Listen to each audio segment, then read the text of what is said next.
Hello, and welcome to the Write Club podcast, where we take you behind the pages and into the fascinating world of writing. I'm Mary, and this is Beth, and we're part of the team at Writing Magazine and Writers Online. Hi, Beth, how are you?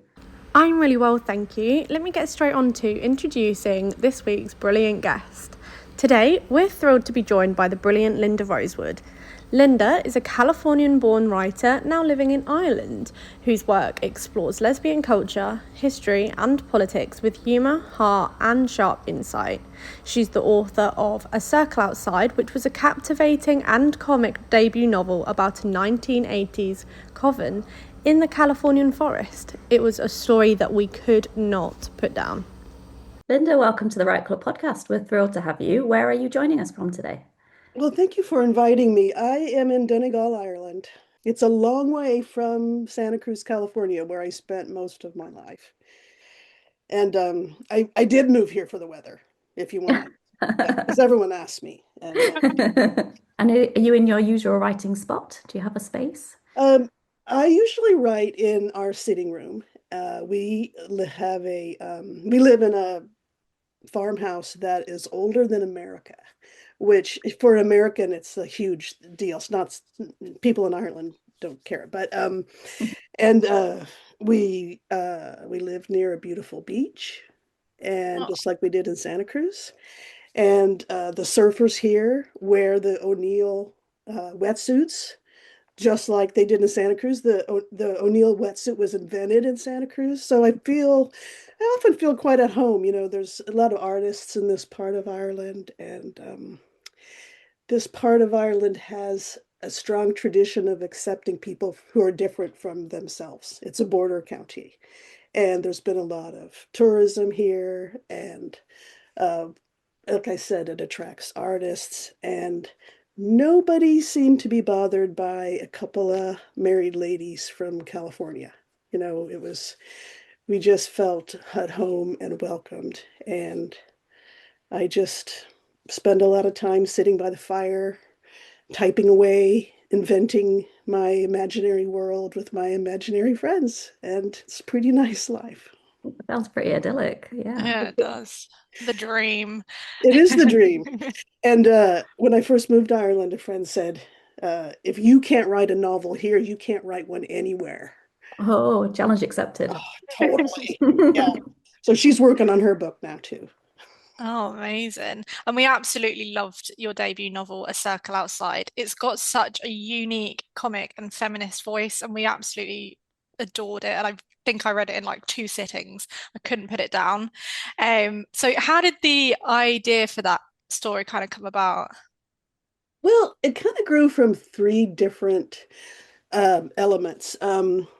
The conflict and the world, and then like the inner struggle, which I guess is what all novels have, right? You know, so the conflict was that I've my whole life I like to read about feminist utopias, or you know, these worlds not men. They're always real great. They're great up to the middle, and then the conflict has to happen, and it's always men arriving. Mm, And I wanted to write a feminist utopia where the conflict came from the women themselves. Much more interesting to me. We're stronger when we can have conflict and argue effectively. So this is something that I learned in my working life, how to resolve conflict and the sort of the grace of the conflict resolution processes that I was taught when I was working as a manager. When women can argue effectively, when they come together and do something that they all love, there will be a conflict. And the first time that happens, everybody just often will throw up their hands and say, this sucks, you know, forget it. mm. And I wanted to show a group that had kind of resolved a lot of the early problems and were ready to really engage in resolving serious conflicts. Because eventually you do find out that sometimes you're not supposed to be together anymore. And you need to have one thing I learned when I was a manager is that if you have to fire somebody, all the good people on the team think that they're next. And so you have to be able to openly talk about this. You know what we're doing here doesn't fit this person's life goals or their style of working. So without shame, let's let's reform the group. and continue doing all of us have doing our life mission and the things that we love.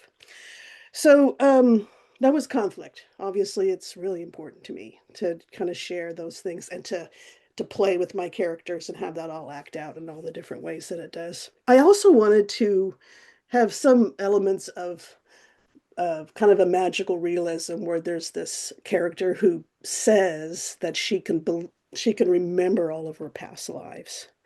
And where I spent my adult life in Santa Cruz, a lot of people think that they can remember their past lives. And they're always somebody kind of important. And if it was true that we have these souls that live forever, we could remember, most of us would be like most people and be very ordinary. So the person in this book, she can remember all of her past lives, but she was never an extraordinary person. She was just an ordinary person. And this is a way for me to kind of tell firsthand stories about life and history and stuff, and just bring up all the random stuff that I fill my head with, and the history podcasts I listen to and stuff, um, so that she could tell those stories, but that also someone, a woman who lived for 3,000 years would have a lot of trauma. And it's kind of a metaphor for all of our past histories that, whether we have one lifetime or dozens of lifetimes, um, there are there are things in our past that control how we make decisions and things like that. And the ordinary lives are often just as interesting, if not more, than the famous historical figures, aren't they? Anyway, we're all interesting in our own ways. Yeah, so the other thing was about those interior struggles that we have. And there's a concept from psychology or mythology or Jungian psychology or something, the idea of the shadow, which is the inner fear that we have. When I was in my 20s, in the 80s, it was the first time in history that women could live together unsupervised. They could have their own bank accounts, they could control their reproduction. It had never happened in history. I mean, have you ever thought about that? That's wild, isn't it? It was just extraordinary that women could buy property and say no men. So, for whatever reason they want to say, they could just do that. And at the same time, there was, through the middle of the 20th century, there was these homophile movements where uh, lesbians, gay women, gay men kind of became public, and it became a civil rights movement. So between feminism plus lesbians created this thing called lesbian feminism, which was my milieu. And I think that it had a lot to offer the world. Right now, most people know lesbians. Like when we moved to this corner of Donegal, nobody cared that, a couple of married Californian ladies were living here. It was just not an issue at all. Who cares about it? But you could say then that they're just like everyone else. But lesbian women distinguish themselves from other women, that we do say no to men in a significant way. And most women who have been violently attacked, the reason why they are attacked is because they've said no to men in some way. And lesbians, just by living their lives and being public, like, you know what, we've just said no to this part of a woman's life. For whatever reason, we've said no to it. Um, if we can do it, anybody can. If we can say no to men in this significant way, women can say no to men in other areas of life too. And I think that's an important example to have out there in literature. Well, definitely. One of the quotes that we really liked from the book was, "When women grow tall, patriarchy cuts us down and our daughters grow up around us, but they don't grow back the same. As beautiful as this redwood circle is, it's a scar. Redwoods don't grow in a circle until they're cut down, but the stumps don't die, they become circles." We feel like that quote really sets the scene for the entire book. Could you talk to us about what it means and how it ties into the story, where that idea came from? Thank you for noticing that. I've lived with that idea probably since my 20s. Um, and it's been very powerful. So the title of the book, A Circle Outside, obviously refers to a group of women who are trying to live outside of patriarchy or the norm or whatever. But I also created the redwood trees as a mythological character in the book. The coastal redwood tree in California, it only exists in this narrow strip of the coast between the ocean and the dry interior. And redwood forests are really ancient. They predate pine forests and oak forests, like the kind of forests that you would have in Britain and Ireland. They're older, but they only exist this one place. So they're like this secret island separated out. And I kind of wanted to just hold that up and set a story in that special place. And then the other thing is that the name California, do you know where that comes from?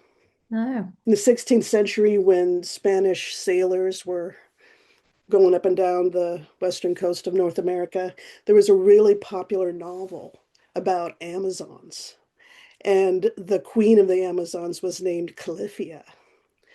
And they named this place after this basically science fiction novel they were all reading. Oh, And that wow. so it came from literature at this fantastic place where women lived alone without men. Of course, in the book, then a man comes because Mm. just like all the rest of them.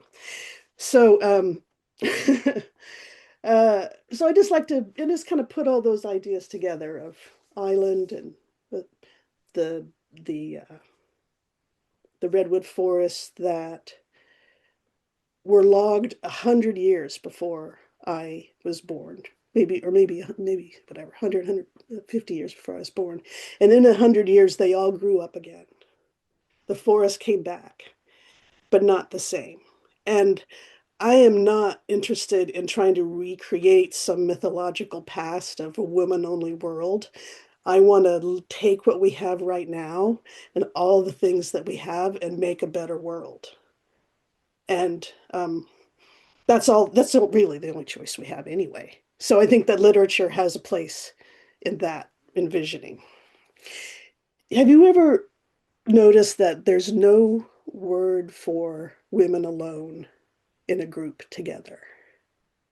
Oh, yeah, you're right. Yeah, I've never noticed that. It's like it is so rare that we don't even have one word for it. And we should have 50. There's 50 words for men being together in a group. Other than like the typical hen do, where it's a group of women, because is that the only time that women are together? No. So there should definitely be more, because like you say, guys have got there's so many different ways that you would see. I mean, I'm sat here now and I'm looking at a group of guys all having their lunch together. And I'm like, actually, yeah, you've got such a good point. I mean, like a word like group.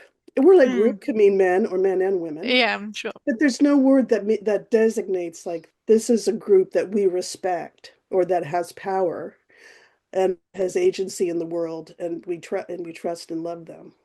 So I think literature has a place in inventing words and Mm, places for things like that too. yeah, maybe you should come up with one and start a petition. Well, I promise I will, and people just have to keep following my work and they will find out. Absolutely. You really like to blend humor with the darker themes and, as you said before, a touch of magical realism, which I love. How do you go about balancing the comedy with the more serious social commentary aspects of your work? Well, how can you not? You know that old Jewish saying, it's only funny if it hurts. Yes. I think that you know, I Googled when I was writing this, I was like, well, what is funny? Like, how do you write a funny book? Because I knew I wanted to write a funny book. And it turns out that we laugh at threats that turn out to be benign. So under everything we laugh at is something that's just a little bit dangerous. hmm So we are creatures who evolved to feel good if we go on alert and then it turns out to be nothing. We evolved humor to save our own lives. That is something I was very interested in doing, is talking about things that are vaguely threatening, like Mm, saying no to men or living alone and mm. without men around you. But the other thing is that there's just this lie about lesbians or feminists that we have no sense of humor. It's just a terrible lie. And it's true that a lot of feminist books are tragic and, a lot of drama in lesbian world, just relationship drama and stuff. But if you put a room full of lesbians together, we're all going to be laughing. I can completely vouch for that as well because my mum, her two of her best friends are married, and they are the funniest people I've ever met in my entire life. Like I genuinely have left after spending an hour or two with them with like genuinely stomach cramps and sore cheeks because I have laughed far too much.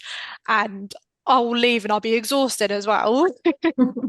But they've just got such a great sense of humor and they don't take themselves too seriously either. And I think that's part of what you're saying with the like, oh, if I don't laugh, I'm going to cry. And they take the mick out of themselves and they take the mick out of serious situations that have kind of happened in their life. And I feel like everybody does that, right?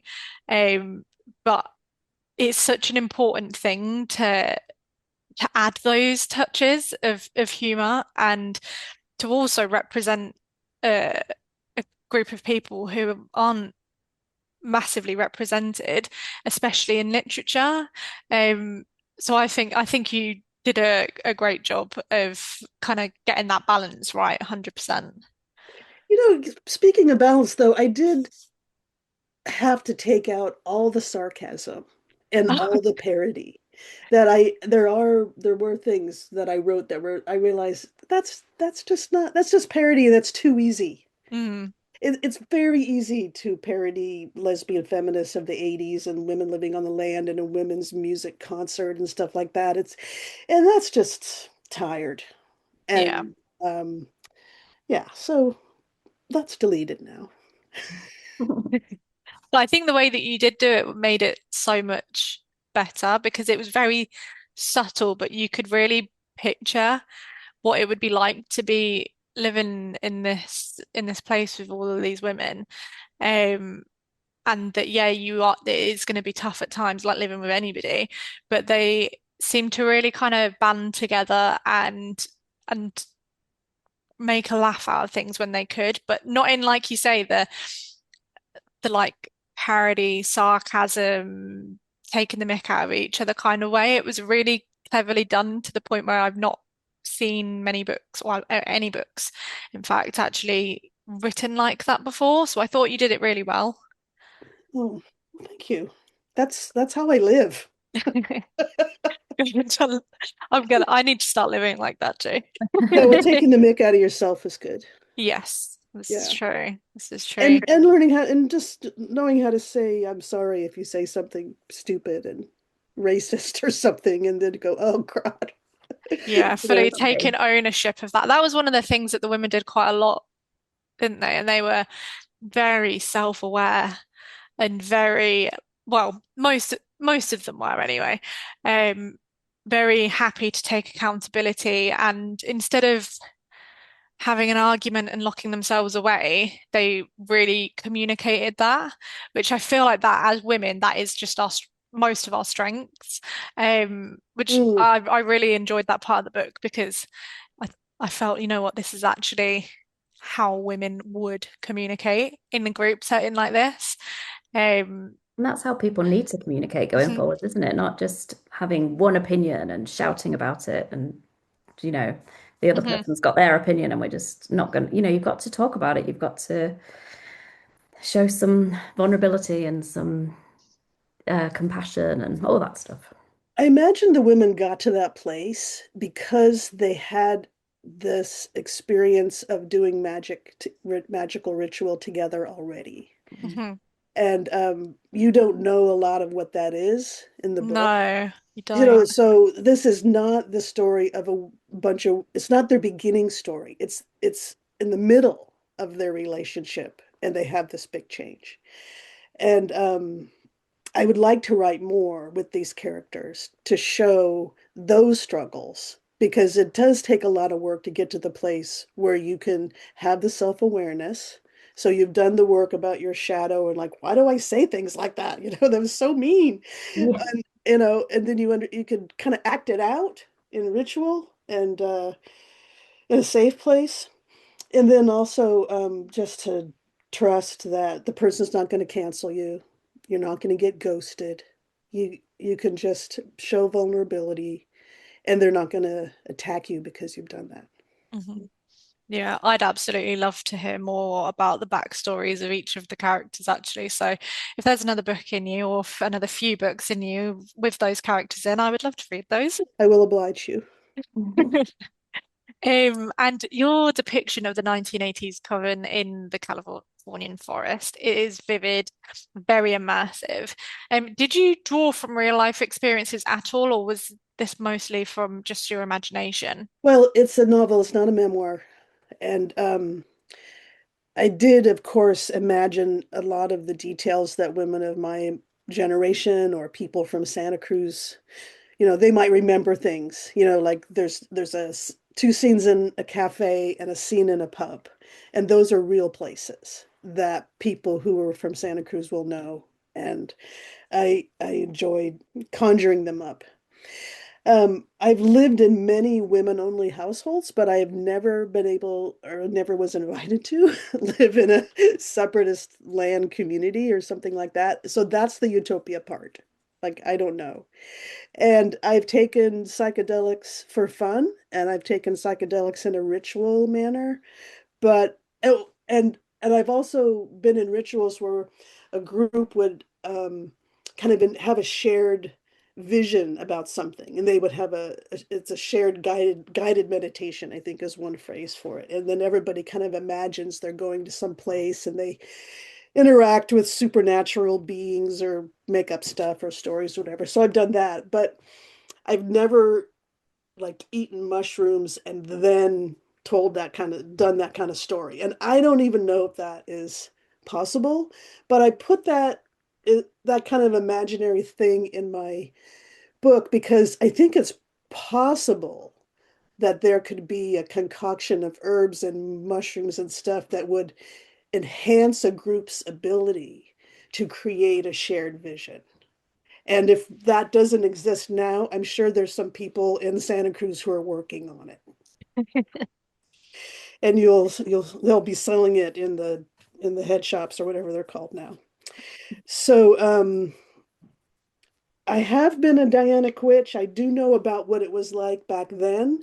And then the Dianic witchcraft tradition has kind of evolved in the last 40 years, and I don't know anything about it now. So it's all about my own, that's all real to me. But I'm sure there's people that will say, well, that's not what it is. And that's okay because pagans disagree with each other all the time, and that's perfectly normal. And I think psychedelics are the closest thing that we have to magic potions. And I kind of wanted to put them into literature in a way that uh, wasn't parody. I just wanted to put them into the story was kind of normal. What did you think of the rituals? Because they're the action scenes of Mm. the book. I found them really interesting, but I found them that I was probably because I don't have any experience in any of this world at all. I think I was probably picturing very different to what it probably actually was. Like when you watch films or TV series with this kind of witchcraft happening, I imagine that to be a lot more theatrical and a lot more dramatic than it probably actually is. And that was the only image that I had in my head. But I was also like, these girls are, or these women, should I say, they are badass. So yeah, and I thought that it was a really good touch because it was like you say, it was a bit confusing in parts because you know that these women perform different rituals and magic and witchcraft between them, but you don't really see it. Right. And that part of it where they're in the circle and they're doing their little rituals and different things, that's kind of the magic that I was seeing in my head, that that was their form of creating magic together. Um, I don't know whether that was what you were intending, but that's what I got from it. That's great. I just didn't want to bore anybody, and I wanted to show how transformative it could be. That you don't have to have Harry Potter kind of magic to have amazing experiences. It's hard to put something like that into words, isn't it? Something that's Mm. so, in your own head and such a, I don't know, all the senses experiencing it, but not in a very, possibly not in a coherent way. Like, how do you tell that as a narrative? It's fascinating. Yeah, that's the part that, I know it's all there's fictionalized elements because you have to. hmm Yeah. Yeah, definitely. I thought they came across really well. Um, bl- they just yeah they added a really fun element to the book as well, that made them different to just your average bog standard group of women. Um, which I feel like without that, it would have, like you say, they would have just been a group of women just doing their own thing, and it wouldn't be as kind of magical and like a transformative experience as it would be if they weren't doing that. This is also a Californian thing because I recently found out that paganism in Britain is kind of related to this guy named Gardner, and he had a very particular way of doing magic, and not very much of that tradition made it out to California. And there's other people at the same time making up pagan things that it was more like this. Okay. That's interesting. Honestly, I don't know enough about the topic in general. I think this was probably the first book, unless there is any that I've read from doing this podcast, that has featured those kind of themes. It's definitely made me want to go away and learn a lot more about it, though. Yeah, definitely. Yeah, and like you said as well, your characters, they do feel very authentic. And I know you've kind of written them in the middle of their story, but how did you go about creating those and developing them? This is my first book, and I had to teach myself how to write a novel from reading other books and watching YouTube videos. And all kinds of failed writers are very happy to teach me how to write another book myself. And so I pick and choose. But anyway, like when I was thinking about characters, there might be a list of like, here are all the things you should know about your character. And if you do that, you build them from the outside in, and you end up with this paper doll that you could an AI could create that. That's not a real person in any hmm way. So one of my favorite books for learning how to write is Story Genius by Lisa Crone. You know her, I'm sure. And her method builds characters from the inside out. So you start with whatever idea you have for your story, and then you just start asking why.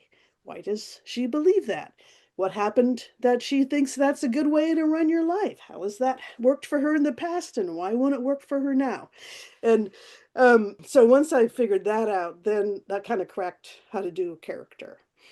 And then uh, there's a lesbian writer named Sarah Schulman, who I've read her. She's one of the most, you've never heard of her probably, but she's the most successful lesbian novelist of our time. And she told me, oh, well, I write all my novels over and over again from the point of view of every character. Oh, And when wow. I had never written a book, I just thought, that is so much work just to write one. But I had to kind of do that for this one too. I mean, the other versions are kind of drafty, of course, but every the characters come into the scene, she wants something, something happens instead, she has to make a decision, she does something else. So they all kind of click along from every point of view. And that was the only way I could have finished it, is to know everything about them. Hmm. Did you find when you started the book that there was too many characters and too much dialogue? I really like dialogue, so I couldn't say. I think for me, dialogue it keeps me engaged in a book. So I wouldn't say there was too much at all. It did take me a little while to try and remember who was who because of the amount of characters. But I think by probably like a third of the way in, it was all making a little bit more sense to me. Um, I like books where there's lots of characters. I don't know about you. And you are always a bit confused to start off with, like, who mhm. was that? Which one's that? But then once you get into it, I love it when there's a big cast and lots of characters. So Oh, yeah. well, I lucked out then. Yeah. Because I definitely thought like, all the books I'm reading about how to write a novel, like this is not, you do not start a novel with 8 characters in the first scene around a dinner table. Like that is just so disorienting. And obviously there's like stories and the people know each other and there's all these emotional things going on under the surface. And Hmm. but you know what? That is what it's like to step into a lesbian kitchen. So that's what you get. And then the next scene, everything kind of settles down and you're okay. Yeah. Yeah, definitely. I think it was done really well. How you need to go into that story. You're straight into that busy kitchen. And that was you. And I love that when you're like straight into the action. Straight, everybody's there. Get ready. Exactly. Start how you mean to go on. Yeah. Absolutely. And also there are quite a few books that are like bestsellers have that are very confusing in terms of the amount of characters that you're introduced to within the first couple of paragraphs. So, I mean, the Thursday Murder Club for one, that Oh. took me half the book to understand who was who because there was so many characters and he has made a killing out of that. So it's obviously something that is not forbidden to do. So, and I think it's just how you do it. And I think the way that you did it made each character really kind of stand out on their own, but they made so much sense together. Like, I don't think you could have done it without. I there are like color motifs that go through the book, like because I've written the whole thing from everyone's point of view. If they wear clothes that, some piece of clothing, that there's a reason for it. Oh, that's interesting. That's not something that I actually read into very much. And they all are struggling with an aspect of the shadow.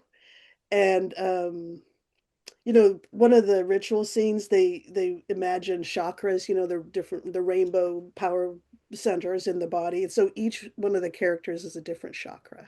Oh, wow. I hadn't picked up on that actually. That's really good. That's a secret. Now Now we that's the know. secret to cracking this open when you write your thesis about it. And can you tell us, are you working on a new book? Have you got anything that you can give us a sneak Yes, peek the book on? I'm working on now starts the minute after this one ends. Oh, so it's the same characters. Same characters, same place, Yes. because the character who remembers all of her past lives, she thinks that she met another person, just another woman like her. And Ah, at that's the how end, it ends, doesn't it? yeah, Yeah. yeah. So this is not giving anything away, Mm. that it ends with her showing up. Hmm. And how does that change things? So the first book is about um there's 3 stories here: maiden, mother, and crone. Like the first ones are about the obsessions of young women, your mother, your friends, your girlfriends, your boyfriend, your relationships, and becoming an adult. And then as you get older, it's like the responsibilities of motherhood, even if you're not a mother. And I think there's lots of stories to be told about lesbian motherhood, I had a lot of experience with this, and I don't understand it. So now I need to write a book about it. And then as you get older and your kids are grown up, then you think about your legacy. And I think there's a lot of stories to be told there. So that's the path for these characters. If I'm lucky, then I'll be able to tell their whole story. Oh, that's amazing. I can't wait to see those.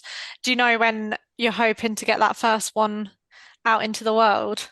Maybe I could finish writing it by next summer. That is a good goal to set yourself. I think you should so that I can read it because I can't wait. It really helps. It really helps. I mean, I'm not that kind of a artist who like I only write for my expressing myself. I really do need an audience. I write Yeah. for readers. I'm a that's It's how we why connect with not? people. Yeah. Yeah. Yeah. Yeah. Brilliant. And talking about connecting through books, we always like to have a recommendation at the end of the podcast. Do you have any good book recommendations for us? Well, I hope you forgive me if this seems self-serving, but I don't actually read that many like popular novels and stuff. But I did start reading popular novels because a few years ago because I was looking for a publisher for this book. So I tried to read books that were like mine, and that's how I found my publisher, Eye and Lightning. Oh. Because when I wrote my pitch, I was able to say, this book is like this one and a little bit like this one. I mean, it's a classic technique, but it Mm. worked. And then I started reading through their back catalog. And it's like a medium-sized press, and they publish books that, like, some of them are funny and they're about weird communities. Not all of them are funny. They all have serious themes. And I haven't loved like everyone that I read. But like they published a nonfiction book about Flint, the stone, which Oh, I didn't know about, um and then comic novels, which I didn't really know were a thing, and they're lovely.